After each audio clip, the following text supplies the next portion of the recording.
kuwa ndani ya nyumba ya Bwana. Il n'y a pas un bon endroit Hakuna nafasi nzuri qui est plus que la maison de Dieu. ambayo nazidi nyumba ya Bwana. À tous les endroits que tu peux être. Mafasi yote ambayo unaweza kuwa. Bien sûr, tu vas gagner des millions. Kweli unaweza kupata milioni mapesa. Kisha parce qu'après avoir gagné des millions, kisha wewe kupata hiyo milioni, il y a des problèmes qui vont venir. Huko matatizo yatafika. Pour que tu puisses résoudre. Kwa wewe kumaliza kutatua hiyo shida. Mais dans la maison de Dieu, lakini ndani ya nyumba ya Mungu tu gagnes la vie éternelle. Utapata uzima wa milele. Tu gagnes le salut. Utapata wokovu. Tu gagnes l'éternité. Na utaenda katika maisha uzima ya milele. Amen. Amen. Vous savez, unajua il y a des circonstances qui t'arrivent dans la vie. Kunakuwa mara nyingine vitu vinafikia maisha yako. Il y a des circonstances qui nous arrivent des fois dans la vie. Kunakuwa majaribu mengine yanatufikia maisha yetu. Des fois Dieu veut seulement Mungu anapenda tu trouver ou voir aone ta foi. Imani yako. Quel niveau est ta foi? Na ni kiwango gani imani yako iko? Dieu peut permettre une circonstance pour ça. Anaweza kuruhusia kitu mwaki kufikie pour tester réellement. Juu akupime kweli. Si tu avais la foi. Kama ulikuwa na imani. Si tu croyais vraiment. Kama uliamini neno lako. Si tu les suivais. Kama kweli ulikuwa na kufuata. C'est ce qui est arrivé à Job. Ndio ilimkuta Yobu. Il fallait que Job. Ilibidi siku moja Yobu. Il était dans l'abondance. Alikuwa na utajiri. Il était le millionnaire. Alikuwa millionnaire, alikuwa na vitu vyote. Il avait tout les serviteurs. Kulikuwa alikuwa il servait Dieu avec tous ces choses. Na alikuwa anamtumikia Mungu na mali yake. Lakini siku moja Dieu a voulu changer les circonstances. Mungu alipenda abadilishe maisha ya Yobu. Aone kwamba si Job les servait, le suivait ou croyait vraiment à la parole de Dieu. Alikuwa kweli anaamini Mungu avec l'abondance.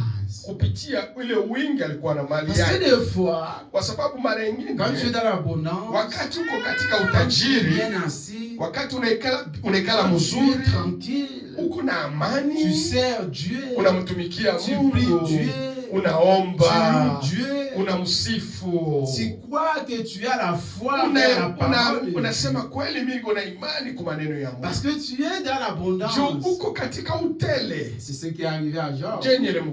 Mais Dieu a voulu quand même lakini Mungu alipenda changer un peu de abadilishe kwanza hali pour voir réellement aone kweli si à l'intérieur de Job ndani ya Yobu il aimait vraiment Dieu. Alimpenda kweli Mungu. Il y a des choses qui nous arrivent. Kunakuwa vitu vinatufikia vingine.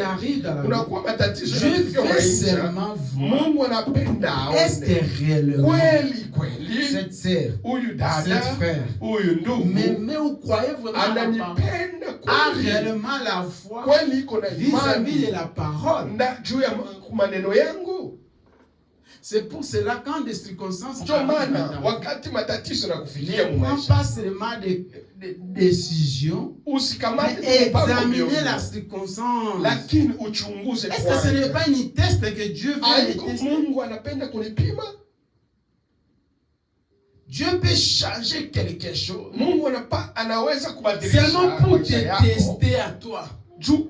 Anaweza kutuma kitu regarder ta dimension de la foi. Angalie maisha, angalie kiungo ya imani. Oui, on était à Soleil que on était là nombreux, tulikuwa watu mais Dieu a voulu changer la circonstance. Mungu alipenda badilishe. Tu étais proche de ta maison, de ton travail, de là où tu habitais. Ulikuwa karibu na nyumba yako mais Dieu veut maintenant voir tester ta foi. Mungu anapenda apime. Est-ce que dans la distance tu vas aussi me suivre? Tu vas aussi aller écouter la parole. Tu vas rester toujours la même personne. Ou bien ta foi va diminuer. Il y a des choses qui arrivent dans la vie. Dieu veut seulement te tester pour voir réellement si tu as la foi. Parce que ces choses-là, si tu ne vois pas ça dans l'œil spirituel, ça va détruire ta foi. Et à cause de ne pas écouter la parole, on va loin utaenda mbali. Utaenda mbali na neno la Mungu. Alipenda akupime juu aangalie imani yako. Lakini kama ukuangalia na macho ya kiroho, directement, automatiquement, tu perds la foi, tu perds la vie chrétienne, tu restes à la maison, tu deviens chrétien de la maison, et toute la zèle, l'amour, la puissance de Dieu que tu as fait, ulikuwa na bidii yote ambayo ulikuwa nayo, étouffée et partie en l'eau. Inaenda mumai. Parce que Dieu a changé seulement une petite circonstance. Restez constant jusqu'au bout. Quel que soit le changement de ta vie, adaptez-toi avec la parole. Pourquoi Dieu a permis que ça soit ainsi? Toi, tu n'arrives pas à gérer les petites choses. Mais tu veux que Dieu puisse te donner des millions. Tu veux que Dieu puisse te donner une grande église. Tu veux que tu puisses être dans une grande assemblée. Alors que tu n'arrives même pas à gérer 4, 5, 10 personnes. Commencez d'abord à gérer ta maison. Commencez d'abord à gérer 2 ou 3. Commencez d'abord à rester constant. À ce moment-là, dans la constance que Dieu va voir, réellement s'il est venu, il m'a suivi parce qu'il m'aime. Parce qu'il aime la parole. À cause de ça, à cause de cette résistance, à cause de cette persévérance, je vais le couronner. Il y a des choses qui arriveront dans ta vie. Tu n'as pas entendu que ces choses puissent arriver. Mais la chose arrive. Tu dois t'adapter. Tu dois rester constant. Tu dois rester chrétien. Tu dois rester un enfant de Dieu. C'est jusqu'au bout. Ce n'est pas parce que la circonstance a changé. Toi, tu étais seulement un chrétien qui était proche. Donc tu veux seulement être proche là où tu es, là où tu croyais. Non. Les mages ont fait des années, des mois, des années pour aller mais toi, tu veux que Dieu puisse établir un périmètre pour toi. Pour tu veux seulement être là où il y a des multitudes de personnes. Dieu n'habite pas dans la multitude. Dieu habite dans sa parole. Là où on dit la vérité. Là où on prêche la vérité. Sans compromis, c'est là où Christ est. Amen. Amen. Adapte-toi dans les circonstances qui vont t'arriver dans la vie. Ça arrivera, ma soeur, mon frère. Ça viendra. À un moment donné, les choses peuvent être compliquées devant ta vie. Les choses peuvent être difficiles. Comme tu n'as même pas entendu. Habitue-toi de ça. Adapte-toi.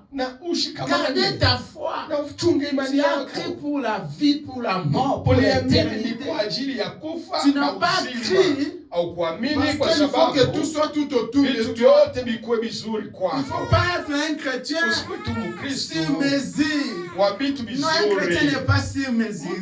Un chrétien, c'est quelqu'un qui est rempli de l'Esprit de Dieu. Et c'est un soldat. Un soldat, partout où on l'envoie, il ou elle va aller combattre. Amen. Amen. Cet matin, je voulais qu'on puisse partager, je voulais qu'on puisse ajouter, compléter cet évangile, cet message qu'on a parlé durant ces 2 semaines passées. Ces 2 semaines passées, nous avons parlé sur avez-vous reçu le Saint-Esprit? Frère et sœur, est-ce que tu as reçu le Saint-Esprit? Si tu avais reçu le Saint-Esprit, si tu crois que tu as le Saint-Esprit, pour compléter cet évangile, pour compléter cette message, je voulais ajouter pour que cet évangile soit complet. Je viens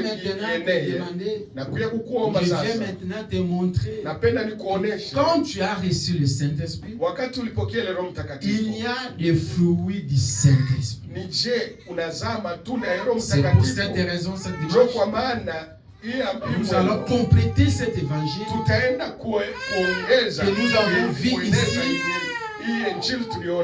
Avez-vous reçu le Saint-Esprit? La Bible dit, si tu as reçu le Saint-Esprit, il y a des fruits qui accompagnent le Saint-Esprit. Les fruits, c'est le vie, les comportements, les caractères qui prouvent réellement que frère Laurent, sœur Kiza a reçu le Saint-Esprit. Tu ne peux pas seulement recevoir le Saint-Esprit sans toutefois avoir le fruit du Saint-Esprit. Si tu as reçu le Saint-Esprit, ça doit être accompagné avec le fruit du Saint-Esprit. C'est pour cette raison, ce matin, nous allons voir maintenant quels sont les fruits du Saint-Esprit dans la vie de quelqu'un qui a reçu le Saint-Esprit. Amen. Amen. Quels sont les fruits du Saint-Esprit à la personne qui a reçu le Saint-Esprit? Parce que si tu as reçu le Saint-Esprit, si tu prétends réellement que je le Saint-Esprit, nous devons aussi voir les fruits du Saint-Esprit à toi. Tu ne peux pas seulement nous dire que tu as le Saint-Esprit et que quand tu étais baptisé, et que quand tu viens à l'église, tu as reçu le Saint-Esprit. Mais quand nous regardons ta vie, ça ne prouve pas le fruit du Saint-Esprit. L'homme qui a reçu le Saint-Esprit manifeste des fruits du Saint-Esprit. C'est comme une femme qui nous dit que je suis enceinte. Et quand une femme nous dit qu'il est enceinte, nous devons voir le fruit de la personne qui est enceinte. Quels sont les fruits qui accompagnent, quels sont les œuvres qui accompagnent une femme qui est enceinte? Parce que le Saint-Esprit, c'est comme tu es enceinte. Maintenant, nous devons voir réellement qu'est-ce qui accompagne une femme qui est enceinte. Ne nous dites pas seulement que tu es enceinte, mais nous ne voyons pas les signaux. Nous devons voir des signaux. Les signaux qui prouvent que frère ou sœur est enceinte. Si la sœur est enceinte, la première signaux, il va commencer à jeter les salives. La deuxième signaux, son ventre va commencer à grossir. Et ici, nous allons identifier réellement notre sœur. Il y a quelque chose qui ne va pas. Cela veut dire qu'il est enceinte. Mais toi, tu nous dis que tu es enceinte. On ne voit même pas des signes. Nous ne voyons pas que tu jettes les salives. Nous ne voyons même pas que ta ventre commence à grossir. Mais toi, tu nous dis que tu es enceinte. Non, tu n'es pas enceinte. Il faut que nous puissions voir les œuvres qui accompagnent ou les actions qui accompagnent une femme qui est enceinte ou quelqu'un qui est baptisé du Saint-Esprit. Tu as dit que tu as le Saint-Esprit. Que Dieu te bénisse. Mais il faut que ça puisse être accompagné avec des œuvres de l'Esprit. Amen. Tenons-nous debout. Et lisons la parole. Frère Branham dit quelque chose. Frère Branham dit que celui qui a reçu le Saint-Esprit, c'est une personne ordinaire. C'est une personne indifférente. Et quand le Saint-Esprit est à toi, tu dois manifester le fruit de l'Esprit en toi. Tu n'es plus la même personne, mais tu es devenu une personne différente de toutes les personnes. Parce qu'à toi, tu ne marches plus toi-même, mais tu marches avec un esprit qui t'accompagne. Quand une femme est enceinte, cette femme apporte une autre personne dans son ventre. Ce n'est plus la même personne, il est devenu double personne. Parce qu'à l'intérieur de lui, il y a un esprit qui habite. Jean chapitre 15. Premier verset jusqu'à 8. Yohane sura 15 mstari wa kwanza mpaka wa 8. 15 mpaka mstari wa kwanza mpaka 8. Yohane 15 mstari wa kwanza mpaka wa 8. Jean chapitre 15. Yohane sura 15. Premier verset. Mstari wa kwanza jusqu'à verset 8. mpaka wa 8. Nous lisons ce que la Bible nous dit. Tusikie kisi Biblia inasema. Je suis le vrai saint et mon père est le vigneron. Tout sarment qui est en moi et qui ne porte pas de fruits. La Bible dit, ici c'est Jésus qui est en train de parler. Yesu ndio kunasema. Tout arbre qui ne porte pas de fruits. Muti wowote ambao uzai matunda. Tu dis que tu as le Saint-Esprit. Écoutez maintenant là Jésus est en train de dire que si toi tu n'apportes pas de fruits, tu n'es pas utile. Tu mérites à être coupé. Continue frère Laurent. Et il les retranche et tout sarment qui porte du fruit, il le monde en fait qu'il porte encore plus de fruits. Déjà, vous êtes purs à cause de la parole que je vous ai annoncée. Demeurez en moi et je demeurerai en vous. Comme le sarment ne peut de lui-même porter du fruit, il ne demeure attaché au cep. Ainsi, vous ne le pouvez non plus si vous ne demeurez en moi. Je suis le cep et vous êtes le sarment. Celui qui demeure en moi et à qui je demeure, portez beaucoup de fruits, car sans moi, vous ne pouvez rien faire. Verset 6. Si quelqu'un ne demeure pas en moi, il est jeté dehors, comme les sarmes, et il sèche. Puis on les ramasse. Les sermes, on ramasse les sermes, on les jette en feu et ils brûlent. Si vous demeurez en moi et que mes paroles demeurent en vous, demandez ce que vous voulez, vous voudrez, et cela vous serait accordé. Verset 8. Si vous portez beaucoup de fruits, c'est ainsi que mon Père sera glorifié et que vous serez mes disciples. Amen. Amen. Veuillez vous asseoir. La Bible dit, si tu n'apportes pas de fruits, Jésus dit, si tu n'apportes pas de fruits, tu n'es pas utile. On doit te couper et te jeter. Parce que tu ne mérites pas être. Tu ne mérites pas vivre. Parce que tu n'apportes pas de fruits. Tu n'es pas utile.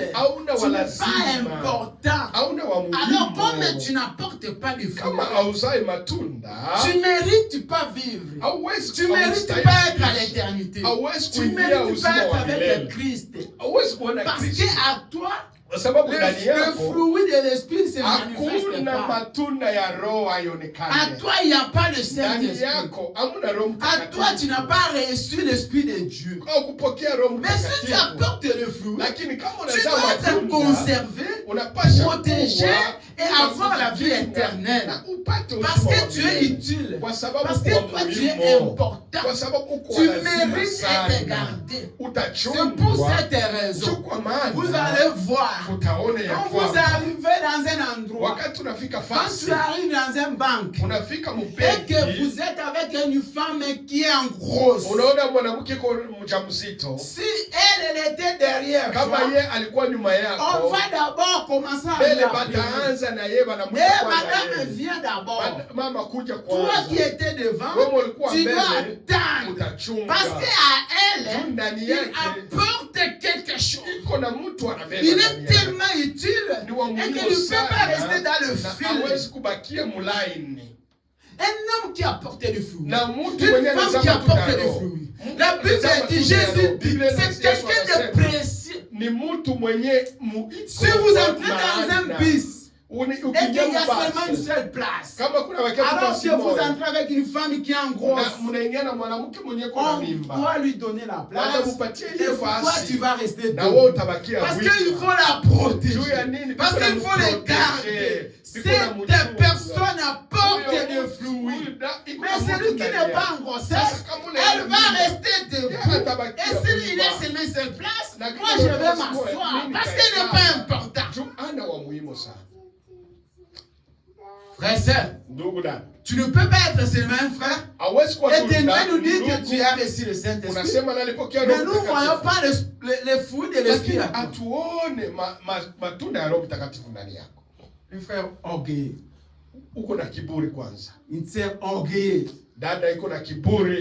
Une sœur menteuse. Un frère menteur. Et tu nous dis que tu as reçu le Saint-Esprit. Non. Tu n'as pas reçu le Saint-Esprit. Tu viens à l'église. Mais à toi là, tu n'as jamais reçu le Saint-Esprit. Car tu fais seulement semblant. Tu fais seulement semblant à être revêtu. Parce que nous t'appelons sœur. Parce que nous t'appelons frère. Non, ce n'est pas ça ce qui va te catalyser ou ce qui va te déterminer d'aller au ciel. La chose qui va t'amener au ciel, quand tu as reçu le Saint-Esprit, il faut que le fruit de l'Esprit puisse se manifester. Le fruit du Saint-Esprit ne se manifestera pas au ciel. Le fruit du Saint-Esprit va se manifester ici sur la terre. Nous devons te confirmer que la sœur avait reçu le Saint-Esprit. Et nous avons vu le fruit de l'Esprit. Cet frère, c'est un bon frère. Il était revêtu du Saint-Esprit. Et nous avons vu le fruit de l'Esprit. Ce n'est pas au ciel qu'on va te confirmer que tu as le Saint-Esprit. Non, ma sœur. C'est ici sur la terre. Alors la Bible dit, si tu ne produis pas, tu n'es pas utile. On doit te couper et te jeter en enfer. Et te jeter en feu. Ma sœur, mon frère, si tu n'as pas reçu le Saint-Esprit, sache que ta place, ça sera au feu. Tu ne seras pas au ciel. Parce que toi, tu n'as pas reçu Christ. Le Saint-Esprit, c'est de recevoir Christ en toi. Alors toi, tu n'as pas reçu Christ en toi. Ta place ne sera pas au ciel. Ta place sera le feu. Ce n'est pas moi qui dis, mais c'est la Bible qui vient de nous dire. Lisez dans Jean, Jean 1er verset jusqu'à 8. Là où frère Ola vient de lire, vous allez écouter comme la Bible dit. C'est Jésus lui-même qui parle. Jésus dit que si tu ne produis pas le fruit, on va te couper. On va te jeter dans le feu.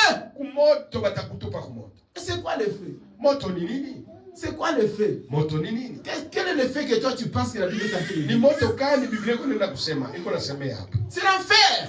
C'est l'enfer, mon frère Laurent. C'est ça le fait que Jésus est en train de parler. Ici, Jésus est en train de parler dans les paraboles. Mais moi, je suis en train de t'interpréter les paraboles de Jésus. Jésus parle ici en parabole. On va te couper, on va te jeter dans le feu. Et moi, je te dis, ma sœur, quand tu n'as pas reçu le Saint-Esprit, quand tu n'as pas le fruit du Saint-Esprit, ta place ce sera en enfer. Ta place sera pas à l'éternité. À l'éternité. C'est pour les enfants de Dieu. Qui sont manifestés le fruit de l'Esprit. Mais toi, tu n'as pas manifesté le fruit de l'Esprit. Ta place ne sera pas au ciel. Ta place ce sera en enfer. Le fait que Jésus parle ici, c'est un parabole que Jésus est en train de parler. Mais cet effet, ça va avoir les effets aux enfants de Dieu qui n'ont pas reçu le Saint-Esprit et qui n'ont pas manifesté le fruit de l'Esprit. après ça sera en enfer. C'est pour cette raison. Si réellement, mon frère, ma sœur, et que tu crois réellement que tu vas aller au ciel, tu dois te battre avoir le Saint-Esprit et manifester le fruit de l'Esprit alors que tu es encore sur la terre. Ce n'est pas quand tu seras au lit de l'hôpital que tu vas manifester le fruit du Saint-Esprit. Non, ma sœur, non, mon frère. On manifeste le fruit de l'Esprit quand on est vivant. C'est là où nous devons voir réellement qu'à l'intérieur de cette guerre, il y a un esprit qui habite. Celui qui apporte les soucis des autres. Celui qui apporte les fardeaux des autres. Celui qui est là pour mourir pour les autres. Celui qui est prêt pour se sacrifier pour les autres. C'est là qu'il va prouver qu'à l'intérieur de cette personne, il y a un esprit qui est né. Cet esprit, c'est le Saint-Esprit. Et le Saint-Esprit marche avec le fruit de l'esprit. Alors, est-ce que toi tu as reçu le Saint-Esprit? Et si tu avais reçu le Saint-Esprit, est-ce que tu manifestes les fruits de l'esprit en toi? La question à se poser. Ne venez pas à l'église pour venir. Mais venez à l'église avec une but, avec une objectif. Est-ce que j'ai reçu le Saint-Esprit? Comme je n'ai pas reçu le Saint-Esprit, je dois aller à l'église pour chercher le Saint-Esprit. Et quand tu reçois, tu sens que maintenant l'Esprit de Christ à toi. Est-ce que le fruit de l'Esprit se manifeste à toi? Écoutez ce que frère Branham est en train de dire. Que le Saint-Esprit, c'est quelque chose de plus précieux dans nos cœurs, dans nos vies. Il est là notre rocher. Il est là pour nous donner la force et la puissance de vivre la parole de Dieu. Dans les brochures, la parole parle. Frère Branham est en train de parler. Page 61, prêché en 1959. Écoutez ce que frère Branham est en train de dire. 1959. Disons frère Branham. Qui est-ce que le Saint-Esprit? Qui est le Saint-Esprit? Qui est le Saint-Esprit? Il est un avocat. Écoutez, frère Branham a dit, le Saint-Esprit c'est ton avocat. Continuez, frère. Qui est-ce qu'un avocat? C'est qui l'avocat? Que fait-il? Qu'est-ce que l'avocat fait proche dans toi, dans ta vie? Pourquoi nous prenons l'avocat? Nous prenons l'avocat pour intercéder ou parler dans notre place. Et frère, ici, frère Branham a dit, le Saint-Esprit a un homme, c'est un avocat qui intercède pour toi, qui parle dans ta place. Pourquoi nous prenons les avocats? Parce que toi tu es limité, tu ne connais pas les lois et les principes, mais l'avocat est là pour intercéder pour toi. Non, c'est une bonne personne, mais c'est le juge, c'est une bonne personne. Il était bon, il avait un bon cœur, il aidait les gens, il était là pour les autres, il accompagnait les autres, il soutenait ta parole, il mérite le ciel. C'est ça le travail d'un avocat. C'est lui qui va intercéder pour toi, parce qu'il croit que toi tu mérites le ciel. Tu mérites le ciel. Tu n'as pas le Saint-Esprit. Tu n'as pas un avocat qui va parler dans ta place. C'est vrai. Le Saint-Esprit, c'est un avocat qui va intercéder, qui va être devant, qui va prendre toutes les flashs, toutes les armes. Avant que ça arrive à toi, ça va commencer d'abord au Saint-Esprit. Il exerce la miséricorde. Alléluia. Il prend votre place. Il fait des choses que vous ne pouvez pas faire. Il est une propitiation pour vos péchés. Il est votre justice. Alléluia. Il est votre guérison. Il est votre vie. Il est votre résurrection. Alléluia. Il est tout ce que Dieu a pour vous. Il est un avocat. Il est un avocat. Amen. Continuez, frère. Nous pourrions entrer dans la moindre détail de cela et montre comment il intercède à cause de notre ignorance. Quelquefois, Quand nous avons les Saint-Esprit, pardon, nous trébuchons sur quelque chose. Ça peut arriver. Inaweza kufikia. Ce n'est pas parce que frère aura le Saint-Esprit qu'il ne peut pas tomber. Non. Frère Branham me dit, tu as le Saint-Esprit. Tu peux trébucher. Tu peux commettre une erreur. Mais cela ne peut pas t'arracher le Dieu qui est à toi. Cela veut dire quoi? Je vais t'expliquer. On peut avoir une discussion avec frère Mardoché. On peut avoir une incompréhension avec frère Mardoché. Cela ne veut pas m'empêcher de venir frère Mardoché. Cela ne veut pas m'empêcher de venir à l'église. Non, moi je ne veux pas aller à l'église parce que frère Mardoché va dans cette église. Il n'y a rien à voir entre parler avec frère Mardoché, avoir une discussion avec frère Mardoché et l'église pour écouter la parole. Aujourd'hui, les chrétiens, ils commencent à apporter les mauvais comportements. Parce que tu n'as même pas le Saint-Esprit. Parce que je ne peux pas comparer, je ne peux pas ajouter, je ne peux pas mettre ma conflit que j'ai avec frère Laurent. Elle venait à l'église écouter la parole. La parole n'a rien à voir avec la conflit que j'ai avec frère Laurent. Si j'ai un problème avec frère Laurent, on va l'arranger dans le miracle. Mais la prière à l'église, c'est la fois que je vais parler avec mon Dieu. Mais aujourd'hui, le problème, c'est quoi? Si j'ai un problème avec frère Laurent, je ne viendrai plus à l'église. L'église est devenue encore mon ennemi. Comment je peux aller dans cette église alors que j'ai un problème avec Laurent? Pour que je puisse aller voir Laurent. Non, je n'ai même pas besoin de le voir. Je n'ai même pas besoin de le sentir. Quel esprit que tu as? Frère Branham me dit, quelqu'un qui a le Saint-Esprit peut trébucher. Trébucher, c'est quoi? Tu peux tomber. Mais il ne va pas rester là. C'est ça la personne qui a le Saint-Esprit. C'est ça le caractère qui montre que celui-là a le Saint-Esprit. C'est qui garde seulement quand c'est elle qui garde les rancines. Ouais, dada uko na ile kufunga kasirani juu ya baba. Frère de rancunier. Uko na wanasema gani rancunier? Les frères rancuniers. Ouais, dada uko na nongo corona batu. Quand il fait seulement, il a seulement quelque chose avec un frère. Kama iko avec un prédicateur. Iko na nongo na mutu.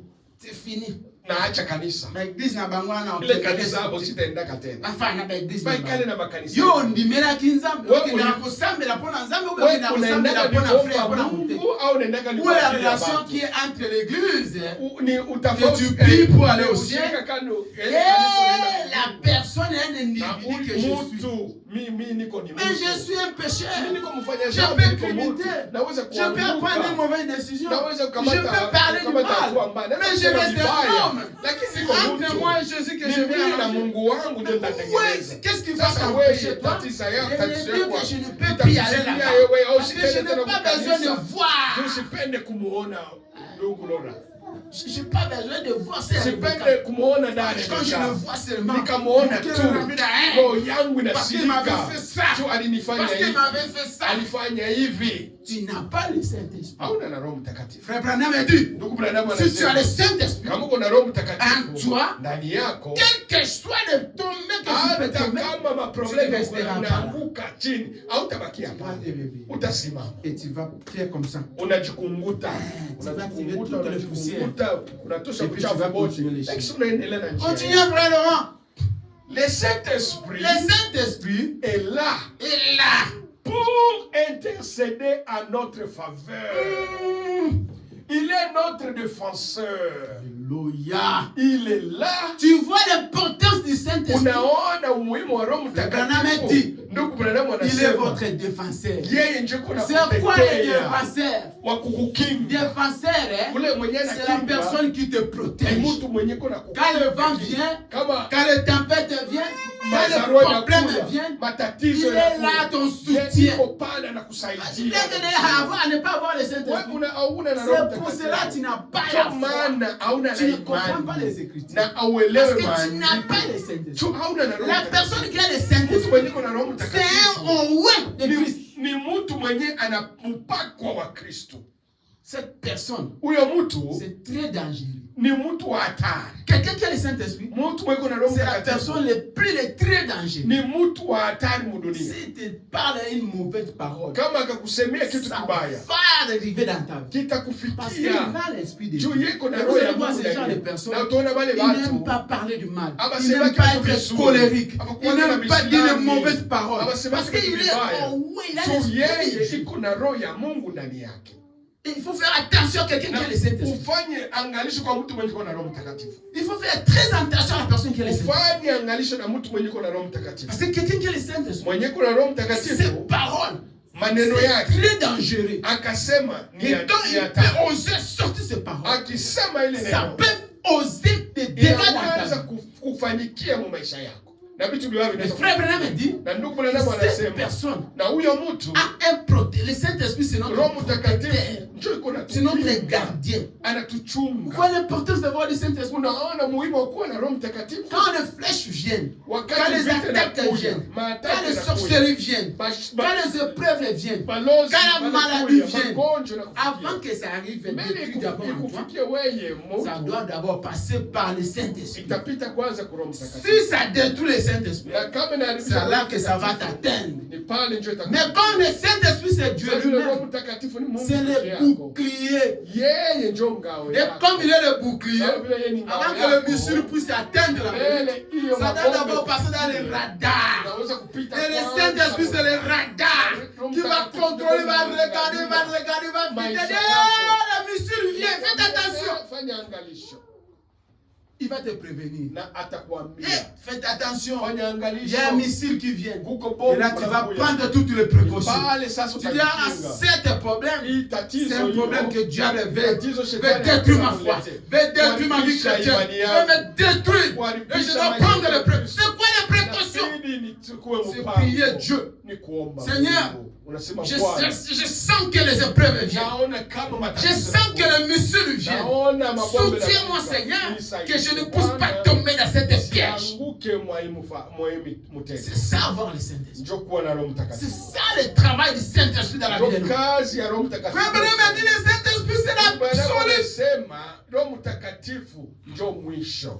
Lisons la Bible. Galates. Galatia. Tu ne peux pas venir ici nous dire que j'ai laissé le Saint-Esprit. Mais quand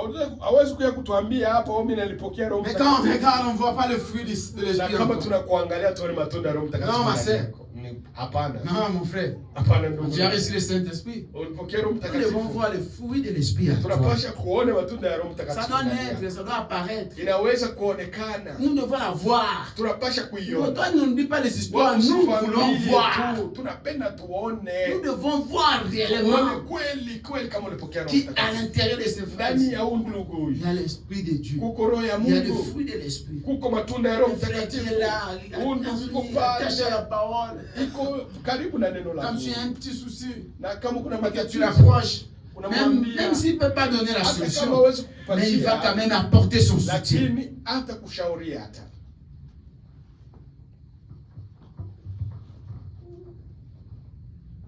Nous allons lire dans la Bible. Tutasoma ndani ya Biblia. Galates. Wagalatia. Galates 5. Sura 5. Verset 22. Mstari wa 12 jusqu'à verset 25. Mpaka 25. Et comme la Bible est en train de dire, les fruits de l'Esprit. Matunda ya Roho Mtakatifu ndani ya maisha yako. Là-bas, vous allez écouter l'amour, la patience, la bonté, la prévéance. Toutes ces choses, c'est ce qui montre que cette personne a les fruits de l'Esprit, a reçu le Saint-Esprit. Est-ce que toi tu as ça? Toi tu dis que tu as reçu le Saint-Esprit. Oh non frère, moi j'ai le Saint-Esprit. Tu as le Saint-Esprit, mais est-ce que ce fruit est en toi? Cette chose est en toi. Est-ce que quand tu vis pour les autres aussi? Tu es là pour les autres. Parce que ça n'est pas assez fruit du Saint-Esprit, ça va pas se manifester aussi. Ça doit commencer d'abord ici sur la terre. Nous devons le voir dans ta vie, ici sur la terre. Écoutez ce que la Bible dit. Mais les fruits de l'Esprit, c'est l'amour. La première chose que Dieu Bible nous recommande, c'est l'amour. Toi, tu t'aimes seulement toi-même. C'est seulement lui-même. Toi, tu t'aimes seulement toi-même. Mais la Bible ici dit, voici la première fruit de l'amour. C'est l'amour. C'est quoi l'amour? L'amour, c'est aimer l'autre comme tu t'aimes toi-même. Être même prête à mourir pour quelqu'un. À te sacrifier pour ton frère, pour ta sœur. Parce que toi, tu peux arriver là. Parce que Jésus est arrivé jusqu'à là. De s'écarter pour nous. L'amour inconditionnel. L'amour de Dieu, l'amour de Jésus.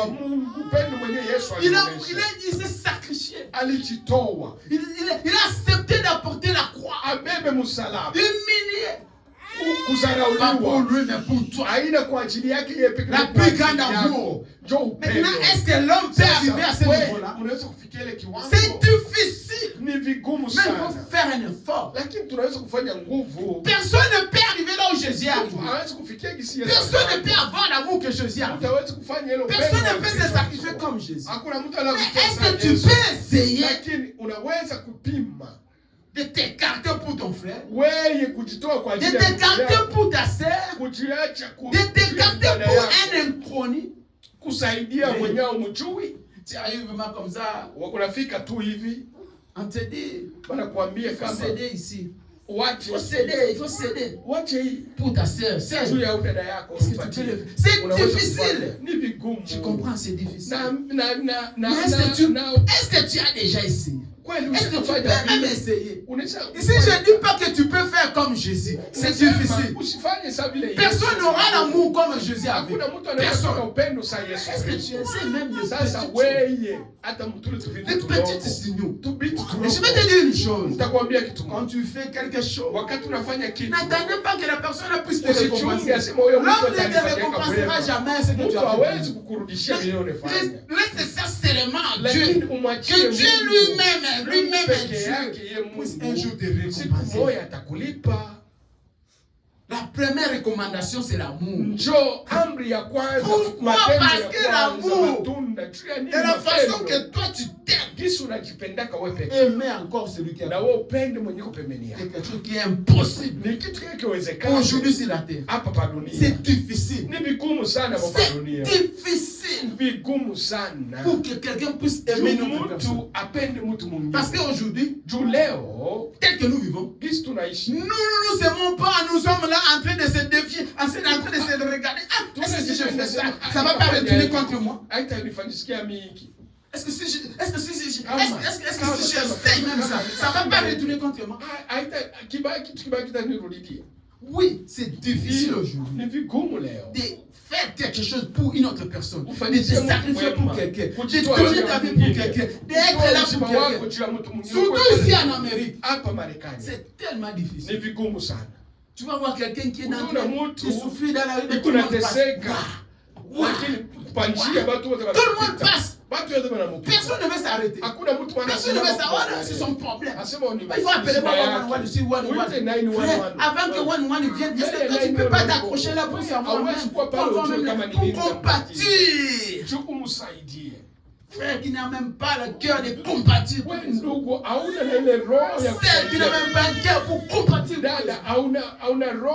Et tu dis que tu as le Saint-Esprit. Et tu dis que tu as le fruit de l'Esprit. La Bible te dit la première recommandation, c'est l'amour. La première. C'est pour cela, Bible dit, Dieu est tout puissant. Et tant aimé le monde, et tant aimé toi, il l'a envoyé son fils unique pour venir mourir pour toi, pour que tu puisses avoir la vie. Maintenant, en retour, il te repose la même question. Est-ce que toi, tu peux faire? Alors que tu dis que tu as le Saint-Esprit. Est-ce que tu peux mourir pour quelqu'un? Est-ce que tu peux te sacrifier pour quelqu'un? C'est difficile. Ce n'est pas facile. Que personne te dit, qu'aucun prédicateur te dit que c'est difficile. Dans le monde avec lequel nous vivons. Mais seulement je te le demande. Frère, je te pose la question. Est-ce que tu ne peux pas essayer? Si réellement tu as le Saint-Esprit, tu peux faire ton mieux. Tu peux faire là où tu peux y arriver. Tu peux même essayer. Parce que quand tu as le Saint-Esprit, même si nous sommes dans un monde où on se méfie tellement. Parce que je perds. Si je fais ça, est-ce que ça va pas retourner contre moi? Oui, mais est-ce que tu peux même essayer? Les fruits du Saint-Esprit. Avoir le Saint-Esprit, c'est bien. Mais il faut que les fruits puissent se manifester. Continue, frère Laurent. Ça, c'était seulement la première. C'est quoi la deuxième? La joie. La joie. Furaha. C'est un retour qui va te bien en dabu nae. Dada kama watu wanakia kwa nyumba yake. Kazi yake buso bunafunga. Frère yazalaga kanda. Ndugu kama watu wanakia kwake yeye ni makali. Toujours en colère. Kila mara iko mkishilani. Vous pouvez pas attendre que cette frère-là puisse te donner une solution au problème que tu peux avoir. Les problèmes déjà ça ne l'importe pas. Frère aime seulement qu'on puisse penser à lui, mais pour lui penser aux autres. Servez seulement qu'on puisse le soutenir, mais pour que lui puisse le soutenir, c'est tout un problème. Les problèmes des autres ça ne le concerne pas. Il veut que puisse être là seulement pour elle. Quand on est là pour elle, tout va bien. Là, il est à la joie.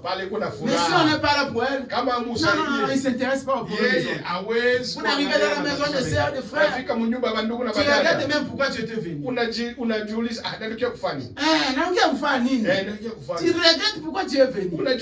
Parce que quand tu entres seulement,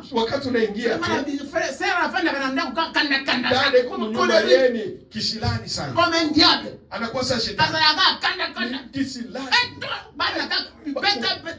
Anaanza kupika watoto. La joie. La joie. Furaha. C'est de la joie, tu es un enfant de Dieu. Tu as le Saint-Esprit. Mais de la joie. Le Saint-Esprit, c'est la joie. Ce n'est pas en se stressant et en colère que tu vas résoudre le problème que tu as. La personne qui peut résoudre les problèmes, c'est le Saint-Esprit que tu as. Quand tu as le Saint-Esprit, tout marchera selon la volonté de Dieu. Ce n'est pas la première fois que les problèmes là puissent arriver dans ta vie. Ce n'est pas la première fois que les épreuves puissent traverser. Ce n'est pas la première fois que tu puisses perdre le travail. Quand tu es en colère comme ça, comme si le monde va s'arrêter. Le monde ne va pas s'arrêter aujourd'hui. Non, le monde va continuer. Tu n'es pas la première fois, tu n'es pas la première personne de traverser cette épreuve. Tu n'es pas la première personne. Mais pourquoi tu es colérique? Tu ne sais pas accueillir les gens chez toi. Mais tu dis que tu es le Saint-Esprit. Moi je suis Serge, c'est un frère de longue robe, de longue jupe, de cravate, de veste. C'est quel frère, c'est quel ça? Il est dans la joie. Heureux parce que Dieu t'a donné la vie. La vie que tu as, d'autres n'en ont pas. C'est quoi la troisième, frère? La paix. La paix. Amani. Une maison qui n'a pas la paix, c'est plus qu'un enfer. Une maison qui n'a pas la paix, c'est mieux de rester dehors. Les hommes, ils restent dehors.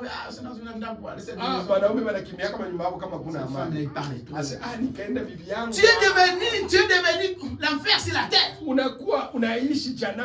Alors que nous ne sommes pas encore en enfer. Une maison qui n'a pas la paix, c'est une maison qui n'a pas le Saint-Esprit. Et le fruit de l'Esprit, quand la maison a le Saint-Esprit, Saint-Esprit, quand tu es le Saint-Esprit, mais cette maison doit avoir la paix. Même si les problèmes ne se peuvent vivre. Réveille-toi quand même avec une bonne morale, une bonne image. Yo la mugaga na bakanda ba imeza. Yo la mugaga que l'objectif kangame comme il boque. Pourquoi? Il faut avoir la paix. Il faut que la maison soit avec la paix à la monnaie. Mais tu n'as rien, tu as des épreuves, tu as des problèmes, tu as des voitures à payer, mais tu t'en fous. L'Éternel est mon berger. Il pourra. Tu t'en fous. Mais toi tu te réveilles. Dès le matin, la vigesse est déjà fermée. Et quand la vigesse est fermée, tout est fermé. Tout est fermé. Tout ne marchera pas bien parce que tu te réveilles avec une vigesse fermée. Toute ta journée sera aussi fermée. Commencez la journée avec la joie. Commencez la journée avec la paix. Commencez la journée avec Christ. C'est pour cette raison. Un chrétien quand il se réveille, la première chose, tu dois prier. Pour avoir la paix, il faut commencer avec Dieu, avec la Dieu, parce que Dieu c'est la paix. Le fruit de l'esprit. Si tu n'as pas ces fruits de l'esprit, tu n'as pas le Saint-Esprit. Continuez, frère Laurent. La patience, la bonté, la bénignité, la fidélité, la douceur, la tempérance. La loi n'est pas contre ces choses. Ceux qui sont en Jésus-Christ ont crucifié la chair avec ses passions et ses désirs. Si nous vivons par l'Esprit, marchons aussi selon l'Esprit. Amen. Amen. Si tu dis, tu prétends dire que tu as le Saint-Esprit, mais marcher, vivre aussi avec l'Esprit. Toi, tu vas à l'église. Tu dis que tu es chrétien. Mais pourquoi tu ne vis pas en esprit? La Bible dit, si tu prétends dire que je suis chrétien, vivez aussi dans l'esprit. Nous voulons aussi voir les fruits de l'esprit en toi. Ne parlez pas seulement dans la bouche. Apprenez à vivre avec l'esprit. Manifestez les fruits de l'esprit à toi. Frère, sœur, si réellement tu veux j'ai le Saint-Esprit.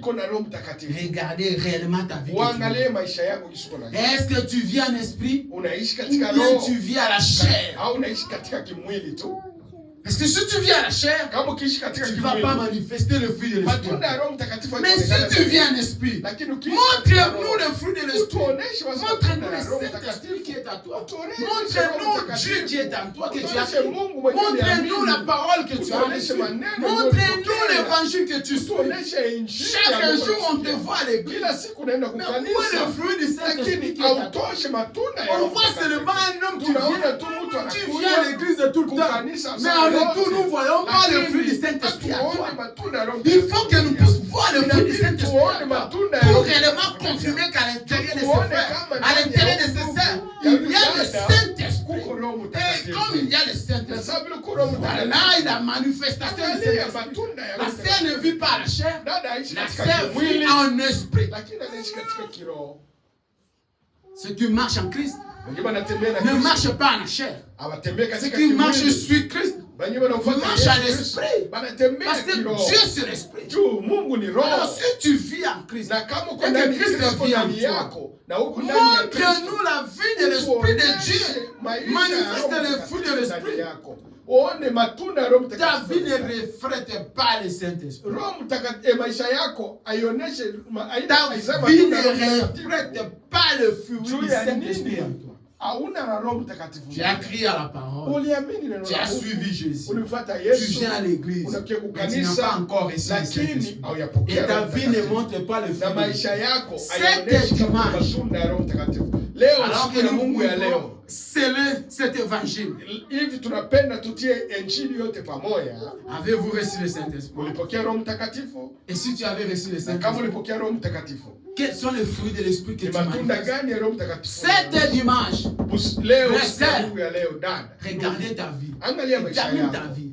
Ce n'est pas moi qui te parle. Haina mimi C'est l'évangile, c'est l'écriture, c'est la parole. maandiko, ni Je suis neno qu'un la instrument. Mungu. Mimi Si tu veux pas me croire, moi je ne dis pas que tu puisses me croire. Mais croire à la parole que je te prêche. Cet évangile que tu nous as pris. Nous tous nous avons pris cet évangile. Et notre objectif qui nous amène ici, c'est de refléter Christ sur la terre. Pour refléter Christ sur la terre, nous devons avoir le Saint-Esprit et avoir le fruit de l'Esprit. Écoutez, frère Branham. Toujours dans le même brochure. Page 48. Ukurasa wake wa 48. Qu'est-ce que frère Branham dit? Dieu vous a sauvé. Vous a sanctifié. Vous a purifié. Vous avez trouvé grâce devant lui. Alléluia. Et il vous a scellé des Frère Branham dit, Dieu vous a sauvé. Dieu vous a sanctifié. Vous avez même trouvé grâce. Oh ndugu, tu as trouvé la grâce ulipata de neema rencontrer les messages. ya kukutana na Tu as hii trouvé la ujumbe. grâce. Ulipata neema Quand on te parle la vérité. bana kuambia vya Beaucoup dans les kweli. églises, Makanisa surtout mingi, l'église dénominationnelle, makanisa surtout mingi dans l'église des catholiques, les Makanisa machin, des ya mormons là. Katolika, Ce que nous Bamormo. prêchons ici, vous Hivi n'allez pas écouter ça na là-bas. mhubiri hamtabisikia kule. Il n'y a que ces histoires là-bas. Kule ni mahadisi tu. Il n'y a que les théâtres là-bas qu'on Kule parle. ni Mais mahadisi ici, on tu. te dit la Lakini vérité. hapa tunakwambia Frère Branham a ukweli. dit, Ndugu Branham étant un anasema serviteur de Dieu, Serviteur un prophète de de l'âge, na vile Frère Branham a dit, anasema ndugu tu as eu Branham, la grâce, ulipata hiyo Dieu t'a neema. fait grâce Mungu alikufanyizia de neema. rencontrer, de retrouver cette message. Ukutane na On ne peut pas hii faire l'effort ujumbe. de vivre cette Juu ya message. nini usifanye nguvu ya wewe kuishi hii neno? Continue, frère. Son œuvre est achevée. Vous êtes son ouvrage jusqu'au jour de votre rédemption. Alléluia. Une chose scellée est une chose achevée. Achevé. Continue, frère. Qui est-ce que le Saint-Esprit? Qu'est-ce que le Saint-Esprit? Il est un signe. Nous parlerons de cela un peu plus tard. Frère Branham dit, Ndugu Branham anasema le Saint-Esprit c'est un signe. Roho Mtakatifu ni alama. C'est un signe qui montre que celui-ci est scellé. Inaonyesha kama huyu mtu Le Saint-Esprit prouve que le frère ici, c'est un enfant de ni Dieu. mtoto wa Mungu. Le Saint-Esprit, Roho Mtakatifu c'est la totalité de ta vie sur la terre. maisha yako Quand tu as le wakati Saint-Esprit, kuna Roho Mtakatifu tu es scellé. ni Et kusema quelqu'un qui est scellé, unashapikwa muhuri. il va être seulement décelé au ciel. Na kama banafunga Parce que la chose qui est scellée, banaenda kufunguliwa ni kumbingu. personne ne peut ouvrir. Kama banafunga kitu hakuna mtu Quand Dieu scelle ta vie, wakati Mungu c'est anafunga seulement lui maisha seul yako, qui va ouvrir ça au yeye ciel. peke ndiye atafungua C'est mbingu. ça le Saint-Esprit. Njoo Roho Quand Mtakatifu. tu as le Saint-Esprit, Wakati kuna Roho tu es Mtakatifu, scellé, tu es lié de Dieu toute ta vie sur la maisha terre. yako yote hapa kwa Et dunia c'est impossible. haiwezekani Quelqu'un qui est scellé, mtu maisha être kufungwa na encore maneno ya décelé Mungu, ici sur la terre. afunguliwe tena. La seule personne qui va te déceler, qui va ouvrir, c'est Dieu lui-même. Parce qu'il t'a scellé. C'est ça le Saint-Esprit. Frère et sœur, est-ce que toi tu es scellé? Est-ce que toi tu es lié? Est-ce que toi tu as eu le Saint-Esprit? Et si tu as eu le Saint-Esprit, est-ce qu'il y a le fruit de l'Esprit en toi? S'il y a le fruit de l'Esprit en toi, nous voulons le voir cet matin. Nous voulons le voir se manifester dans ta vie. Nous ne voulons pas l'histoire, mais nous voulons voir les œuvres de l'Esprit en toi. Nous voulons voir la manifestation de Dieu en toi. Le Saint-Esprit, c'est la fin de toutes choses dans la vie d'un enfant de Dieu. Quand tu as le Saint-Esprit, tu es comme un conteneur. On a mis les choses, on a mis les choses a mis les choses, on a mis les choses. Et à la fin, on prend un grand candidat, on serre ça. Cela veut dire que tout ce qui est à l'intérieur est complet. Et cet conteneur maintenant peut voyager jusqu'à sa destination. La personne qui va ouvrir, c'est seulement Dieu lui-même. Parce que la conteneur a été scellée ici. Et ici, ça sera ouvert seulement à Dieu lui-même. Maintenant, est-ce que toi, tu as reçu le Saint-Esprit? Est-ce que tu avais reçu le Saint-Esprit? Nous voulons voir les fruits de l'Esprit. Est-ce que réellement ta vie que tu mènes, ton comportement, tes habitudes, tes caractères, est-ce que ça prouve le fruit du Saint-Esprit en toi? Nous allons terminer par ce verset de la Bible. Jean chapitre 14, verset 16 jusqu'au verset 20.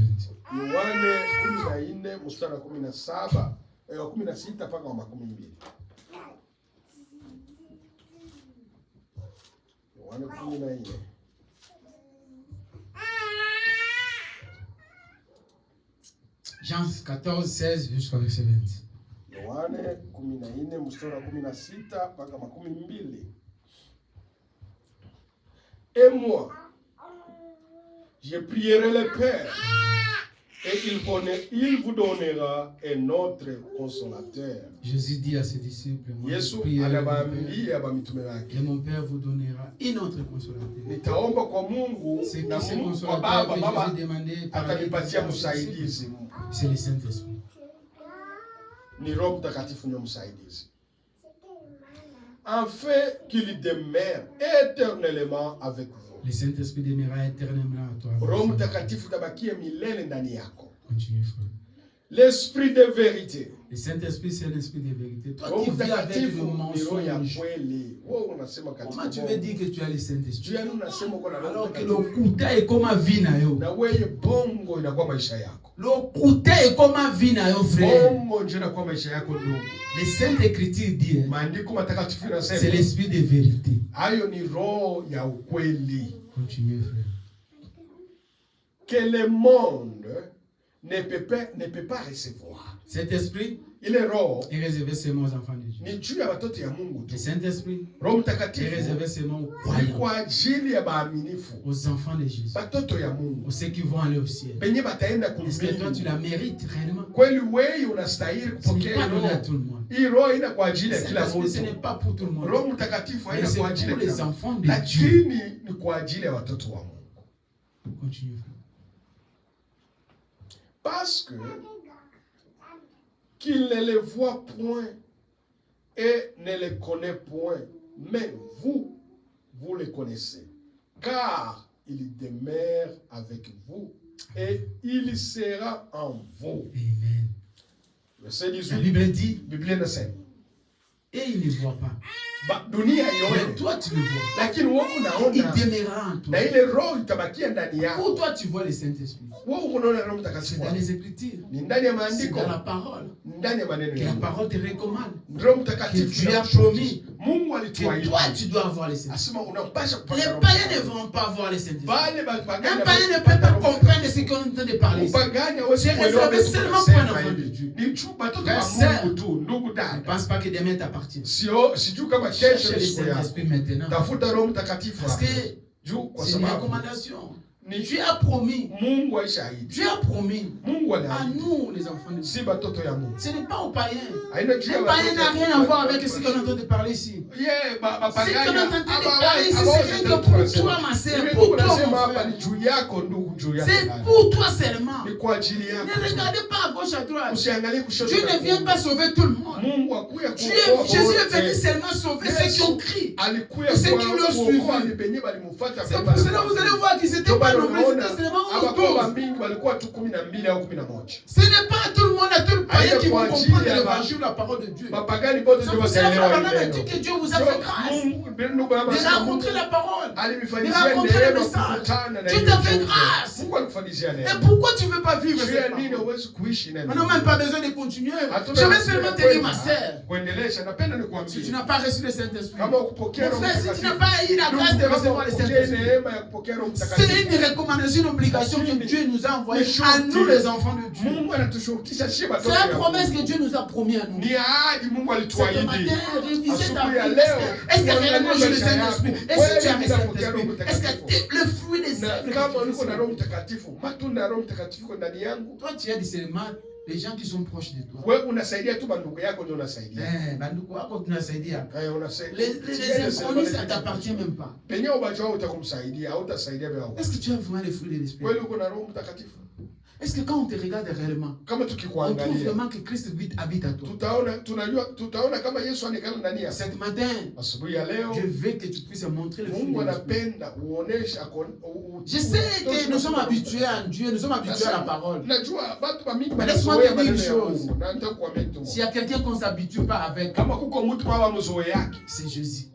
C'est la parole de Dieu. S'il y a une chose qu'on ne s'habitue pas avec, c'est l'évangile, c'est la parole de Dieu. On ne s'habitue pas avec la parole de Dieu. On croit et on vit la parole de Dieu. On accepte et on suit la parole de Dieu. C'est un jour, tu seras quelque part. Tu vas commencer à pleurer. Ça sera trop tard parce que tu n'as pas voulu chercher le Saint-Esprit. Tu n'as pas voulu manifester le fruit de l'Esprit en toi. Tu n'as pas voulu vivre la parole de Dieu. Tu t'étais habitué à la parole. Tu croyais que chaque dimanche on viendrait ici. On va s'asseoir, on va t'apprêcher la parole. On s'habitue, non. Il y aura un jour, personne ne viendra. Il y aura un jour, il n'y aura pas quelqu'un qui va venir se mettre ici. Il y aura un jour, ça va y arriver. Il peut y arriver. Mais cherche à vivre, à avoir l'Esprit de Dieu. Et manifeste le fruit de l'Esprit. Parce que Dieu a promis à tous ceux qui vont croire. Et Frère Branham est dit, nous avons eu la grâce. Dieu nous a fait grâce. C'est que toi tu écoutes. C'est une grâce que Dieu t'a fait. Mais quel est l'effort maintenant que toi tu fais en dehors de cette parole de Dieu pour que tu puisses adapter et recevoir l'Esprit de Dieu? Que Dieu vous bénisse. Amen. Alors que l'église va nous donner un cantique. Nous allons chanter. Et puis chacun de nous. La miséricorde de Dieu.